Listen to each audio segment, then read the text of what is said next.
الغريب، ما خليتيش حد غير لما طلعتي ودعيتي عليه. فمش فاهماكي بصراحة يعني بجد يعني. في الاخر يا ده هي تقولي ايه؟ احنا قاعدين ساكتين، هما اللي بيطلعوا يفتحوا لايفات علينا وبيتكلموا علينا بجد. المهم بتقوليكم في اللايف ده ان هما قلات الادب ومش متربيين ولا عنديهم بربع جنيه ترابي. مش متربين عشان بيطلعوا يغلطوا في عبد الحمولي عشان بيقولوا انه عليه ان هو بيغسل السجاد وبيغسل مواعين وبيعمل. فبتقول لهم غسيل السجاد والمواعين ده اللي بيغسله والمسح والفرش والحاجات اللي بيعملها دي بيساعد مراته علشان خاطر لقمة العيش. وفي نفس الوقت هم اللي عملوا الغسيل ده والكلام ده، هم اللي كبروكم وهم اللي عملوا لكم قنوات وهم اللي خليكم مع ترزقوا. واحنا كان لله هو وليلة غسل. ليه هو كان يروح يغسل لهم في بيتهم؟ ليه كان بيغسل لهم في بيتهم؟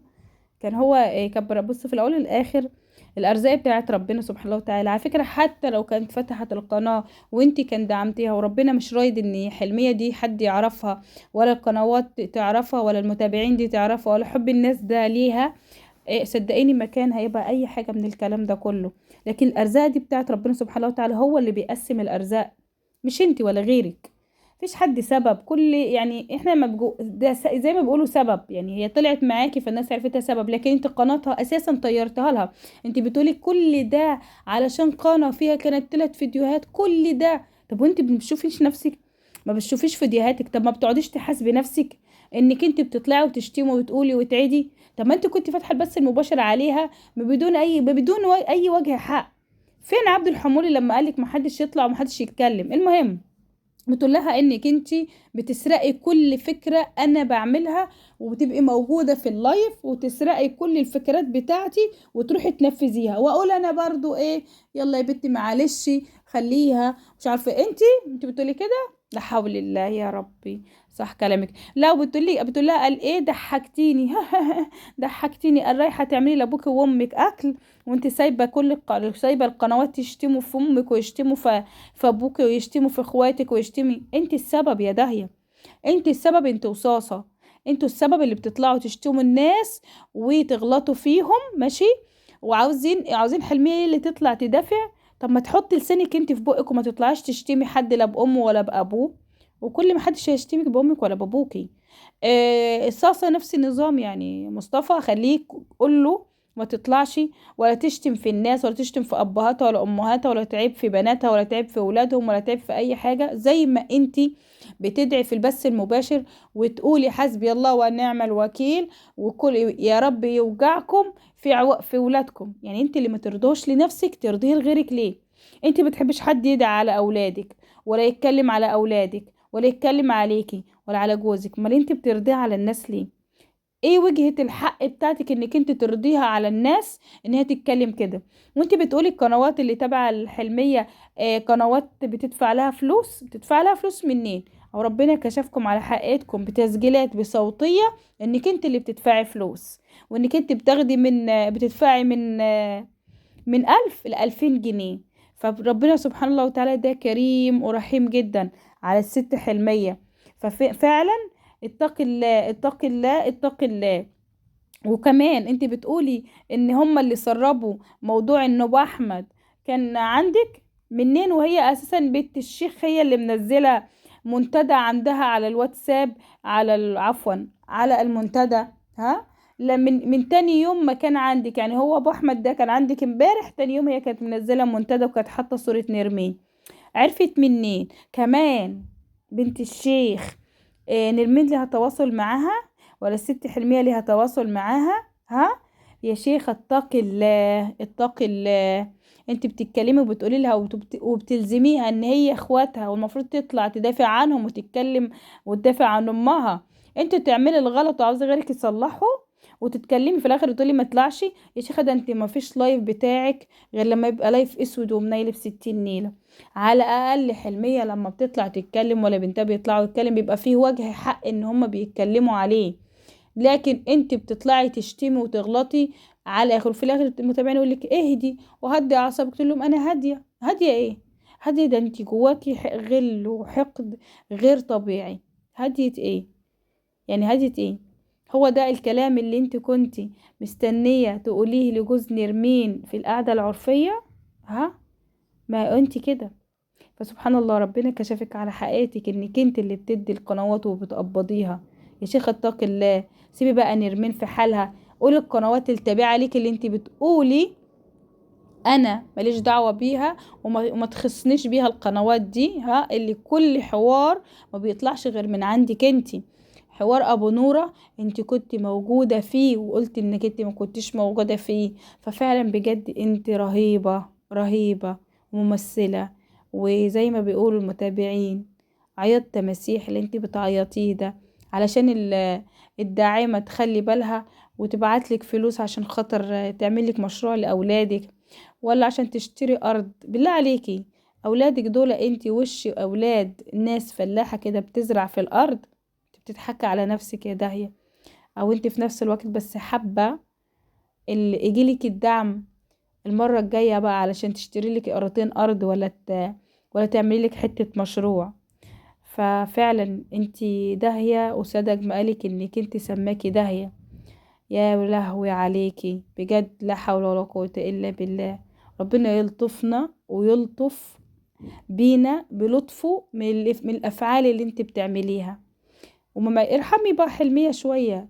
انت بتقولي لها بتطلعي على ايه بسوس؟ بسوس ايه اللي بتطلعي عليكي يا شيخة؟ ده ما تجيش ربع بس من البس اللي انت بتطلعي بيه تفرمطيهم. يعني انت من ساعة ما فتحت البث لحد ما قفلتيهم، هم الآلات الأدب المتربيين اللي ما عندهمش حتى بربع جنيه ترابي. ولادي متربيين ومحترمين، وجوزي كويس ومحترم، وانا متربية ومحترمة، وانا والحديد التانى. فانتي فظيعة. الله يهديك على حالك. فعلا بجد الله يهديك على حالك باللي انت بتعمليه وبأفعالك اللي انت بتفعليها. ارتحتي لما جوز نرمين جه عندك واتكلمت معاه؟ احلى حاجة في جوز نرمين لما قال لهم ايه: انا واثق من مراتي، وحتى لو مين هيقول لي ايه. غير اني لقيت بس مباشر مفتوح بتاع تيتا أقول امبارح، وهي بتتكلم على نرمين، والناس ما بتقول ايه ان نرمين انك انت بينك ايه ما بين ربنا سبحانه وتعالى انت وحلمية. تقول لك يعني بينها ما بينه ايه؟ إيه اللي حصل بينها ما بين ايه من مست الزفت؟ يا شيخة اتقي الله واتقي سنك الكبير ده. يا تقولي لحسن اموت في اي لحظة، يعني احترمي سنك. مين القناة اللي هي كانت زي ما كانت بتقول داهية الدواهي ان القنوات اللي بتدافع على حلمية وعلى نرمين ان هم بيقبضوا منهم او بيدوها فلوس، وفي داعمة هي اللي بتدعم القنوات دي علشان خاطر داهية؟ مش عارفة هي داهية شايفة نفسها مين بقى يعني مين اللي دماغه مركزة قوي معاكي؟ او انت مين انت اساسا يعني اللي هتبقى دماغ الشخص مركزة معاكي علشان يدفع فلوس علشان الناس تطلع تحاربك او تطلع تقول عليكي ما فيكي؟ احنا بنقول اللي فيكي، احنا مش ما بنقولش اللي ما فيكيش، احنا بنقول اللي فيكي. انا والله اقسم بالله اقسم بالله وعز الجلال الله، ما بيني ما بين الست حلمية دي ما اعرف عنها اي حاجة، ولا عمر في حياتي ما كان في بيني ما بينها تواصل ولا اي كلام. فربنا سبحانه وتعالى قال لك: وعزتي وجلالي ولو انصرنك لو بعد حين. ربنا سبحانه الله وتعالى يعني عاوز اقول للست حلمية ايه بينك ما بين الله. الكلمة دي اللي هم قنوات العار، القنوات اللي هم فعلا بيدفع لهم، القنوات اللي هم فعلا مأجورين وبياخدوا فلوس عشان يطلعوا على الست حلمية، بتتريق على كلمة ايه يا نرمين بينك ما بين ربنا، عشان ربنا جاب لك حقك، ولما قلت حسبي الله ونعم الوكيل بتتريق بس. وتقولك قال ايه بيقولوا عليا قرعة، ده انا قصة ديجرادي، كان ديجرادي لو انتوا تعرفوه. لا ما نعرفوش، مش عاوزين نعرفه، وبطلي بقى خلي الطبق مستور، انت ست كبيرة المفروض تتكلميش الكلام ده وتتعاملي بالصفات اللي انت بتتعامليها، بس ما علينا مش وقتك انت دلوقتي. آه طبعا ربنا كشفها بالتسجيلات الصوتية اللي طلعت وجابتها ريري. تمام، وانا جايبه لكم التسجيل الصوتي في اول بعد البث بتاعها على طول، التسجيل الصوتي بتاع شخيرة ولا مؤاخذة المحن اللي هي بتعمله. بتكلم واحد راجل فما فهمش بتكلمه تعيط له على اساس ايه، وبتقول له: مش انت اللي قلت لي ان هي لو دفعت لك اطلعي؟ فدفعت لها. فتطلع على مين؟ تطلع على الست حلمية، وتطلع على نرمين اللي هو محتواهم الأيام دي. محتواهم الست حلمية ونرمين، محتواهم ان هم يوسخوا في شرف وحق نرمين، ويتكلموا على ست حلمية بطريقة مش كويسة، ويوصفوها بوصف مش كويس. ففعلا لله الأمر من قبل ومن بعد. والله ربنا لا هينصرك يا ست حلمية انت ونرمين. تعالوا بقى نشوف داهية الدواهي قالت ايه. من بداية كده شتمت طارق ونرمين بكل الشتايم اللي خلقها ربنا، وقالت لهم ان كنتوا ما عندكمش ولا بربع جنيه ترابي. طيب روحي دوري على نفسك يا داهية، وربي نفسك الأول، وبعدين ارجعي كلمي واتكلمي على نرمين وعلى طارق. غير نرمين وطارق هما ما بيطلعوا يتكلموا بيبقى على طفح بيهم الكيل ان هما لازم يطلعوا يتكلموا. كمان انت بتقولي انا لما شفت انت بتقولي في بداية، دايما في بداياتك يا داهية، انك انت ما بتخشيش قنوات وما بتشاهديش قنوات وما مش متابعة قنوات وما تعرفش اي حاجة عن قنوات. لما انت قلتي اني دخلت عند شخيرة ولقيت ايميلات فيك هي اللي بتكتب ان ابو احمد كان عندنا.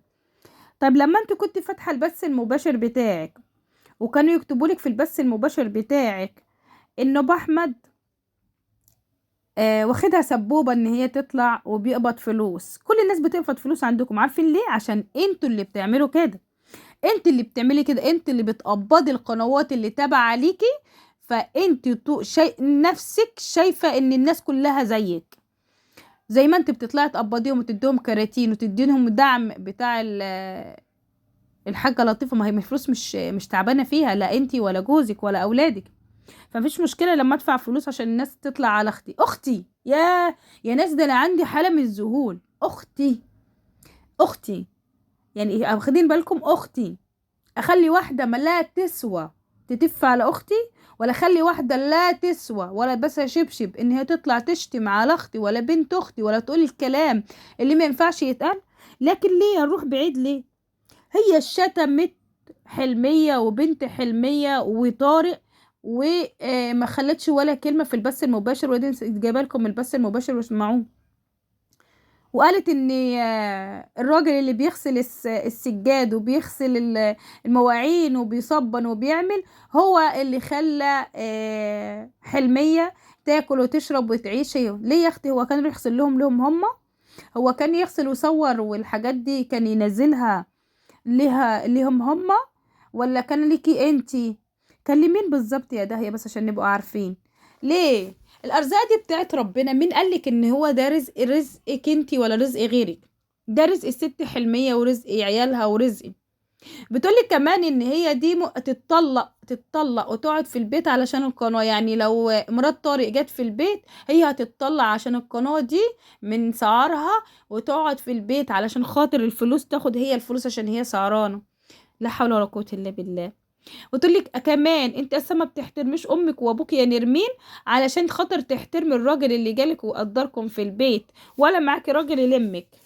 يعني انت اساسا بني ادمه حقيره، وبني ادمه كذابه، بني ادمه منافقه، بني ادمه مليانه غل وحقد غير طبيعي جواكي. انت بتقولي ان احنا ما بنجيبش سيرتكم، ما بنتكلمش عليكم، وقلنا كل واحد يخليه في محتواه. طب لو انت كنت بتنسي ارجع لي اللايف ده، ارجع لي اللايف اللي قبل اللي انت عاملاه ده وكنت قاعده بتتكلمي. مين اللي كان بيتكلم ويقول هو في حد يروح يسرق حاجه ويعمل لامه بيها رحمه؟ هو طالعه تعمل رحمه لامها وسابت الناس تسب وتشتم فيها؟ برغم ان احنا 100,000 مرة قلنا صاصة السبب في الشتيمة بتاعت امه انتوا الاتنين، عشان انتوا اللي بتطلعوا تغلطوا في الناس. فاكرين ان كنتوا لما تطلعوا تغلطوا في الناس وتسبوا في الناس فاكرين ان الناس هتتعدى عادي جدا وتسيب لكم حقها، وان كنتوا تسبوا امها وتسبوا ابوها ما يطلعش ترد عليكم؟ ها؟ لا طبعا، مفيش حد يتنازل عن امه وعن ابوه. فانتوا جايين بقى عايزين تطلعوا الناس كلها ترد. اللي قلت لكم مره وقال لكم 100,000 مره، الكلب الردي هو اللي بيجيب الاهل النعوله، وانت اللي مطلعه اخوك وموحياه وبتخليه يطلع ويشتم ويتكلم ويقول. انت السبب في كل الافعال اللي بتعمليها. تقولي احنا ملناش دعوه، احنا كافيين خيرنا شرنا. كافيين خيرك شر كده؟ انت كنت فاتحه بس لولابي عليها من يومين وانت اللي تعبتي وانت اللي عملتيها وانت اللي صنعتيها وانت اللي وقفتيها وانت اللي اكلتيها وانت اللي شربتيها. انت هتموتي من ساعة ما عرفتي ان حلمية رايحة تجيب عربية، وانت هتموتي من كتر الحقد والغل اللي جواكي. بتقولي لها هو جوزك شغال سفير؟ هي ما قالتش جوزها شغال سفير ولا حاجة، هي قالت جوزي راجل مش فاضي، راجل بيطلع على لقمة عيشه. قالت ان هو راجل بيطلع على لقمة عيشه، بيشتغل ويطلع على لقمة عيشه، ما قالتش ان هو راجل فاضي سفير ولا وزير ولا زي ما انت بتقولي كده. احنا كلنا في الاول سواسية. على الاقل جوزها بيشتغل. ما كسبتش لما قالت لك ان هو بياكل من عرق جبين واحدة ست وقاعد في البيت. انت عندك 4 بياكلوا من عرق جبينك وقاعدين في البيت. 4. ها؟ فانت لما تيجي تتكلمي بتتكلمي على التوضيب وبتتكلمي على الترتيب، امال انت مين اللي عمل لك شقة ابنك؟ مين اللي وضبها لك؟ لما انت بتقولي لها هو ابوك اللي يوضب شقة طارق، ولا ابوك اللي يوضب الشقة في البيت من تحت، ولا ابوك اللي صرف على معرفش ايه؟ عفوا. طب مال انت مين اللي وضب لك؟ مين اللي وضب البيت بتاعك ده؟ مين اللي جاب لك مطبخ؟ مين اللي جاب لك بوتاجاز؟ مين اللي جايب لك كل الحاجات اللي موجودة عندك؟ ها؟ مين اللي جاب لك كل ده؟ مين اللي بيدفع لك؟ مين اللي وضب لك شقة محمد؟ مين اللي وقف لك؟ مين اللي وضب لك السطح؟ فانت قبل ما تتكلمي وتعلقي على الناس، الست حلمية بتطلع تقول فضل الست حلمية لما بتطلع بتقول فضل ربنا سبحانه وتعالى ومتابعيني وحبايبي. انا كنتش معايا وظروفي كانت على قدها. حتى لما عملت الاكل لامها اللي انت بتتريقي عليها وبتقولها عملت اكل، صدقي عامل الاكل بتاع الست حلمية هيوديلهم حسنات وهيوديلهم حاجة كويسة. لكن انك انت تطلعي تتكلمي وتشتمي في خلق الله وتطلع الناس تشتم فيهم، انت بتوديلهم سيئات يعني.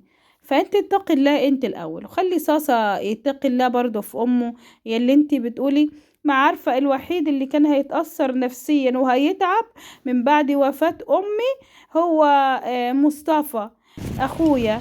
هو الكبير لكن هو اللي هيتأثر نفسيا، مش لاقي حد يطبطب عليه. لكن الناس كلها دي مش هتتأثر، امهم لما ماتت هم مش هيتأثروا. يا حتى كمان في الحزن والفرح دخلت في قلوب الناس وتعرفي. يا شيخة، يا شيخة حرام عليكي بقى، خف الله. لما بتطلعي تحاسبيني وتطلعي تتكلمي اول حاجة خف الله، والله خف الله، خف الله احسن لك يعني، الله يهديكي على حالك.